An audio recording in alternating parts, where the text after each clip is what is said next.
The idea is to get people active in what's most important to the Greater Carlisle area. It's more than just the Carlisle borough. We're all interconnected in some way, and that's where Heart and Soul comes in. It's a grant funded by the Pennsylvania Humanities Council as well as South Mountain Partnership. And the idea is to collect stories from all of the people living in this area and figuring out what is important to the people in the community, what is our heritage and our culture, and how can we really protect and preserve that. We have volunteers just outside in the community going from house to house, asking people very simple questions like, what do you love about your community? What would you hate to lose in your community? We do tabling events where kids can draw us pictures to tell us what they think is really important to them. We have coasters that have gone out to different bars where people can actually sit and have a drink and think about what it is they love in their community and tell us on the back of the coaster. And it's the same with postcards. We've had postcards all throughout the community, at the libraries, at churches. We've gone all over.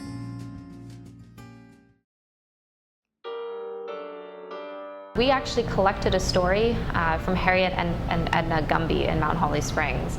Nobody knew. It had been completely forgotten about. The church, we think, dates to about 1870. There was already a small free black community living on Mountain Street at the time. And the significance of that community and of Mountain Street itself is that it was the route on the Underground Railroad. The congregation was headed by Elias Parker, who was a U.S. colored troop during the Civil War. And he is the grandfather of Edna and Harriet Gumby, who were giving us the interview and told us about the church. We believe the congregation ended about 1970, and basically the doors just shut. So when you walk in, you get the feel for what as an AME Zion Church congregation would have seen whenever they walked into church. We had a wonderful big pot-bellied stove.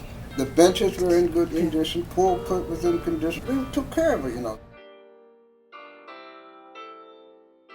This church is part of African American history, it's part of Mount Holly's history, it's part of Cumberland County's history. It plays into a much wider narrative than just being a personal family connection.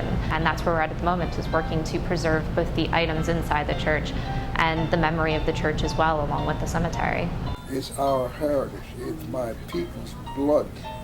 The blood that runs through their veins is running through mine. A lot of people say that they love the fact that there's a lot of farms, that there's natural beauty within the valley, the mountains, the trails, the activities that they can do with their family, and the history and the architecture. They tell us constantly that those are some of the most important aspects that make up the identity of both the Carlisle community, but then also within their families. It really impacts their families.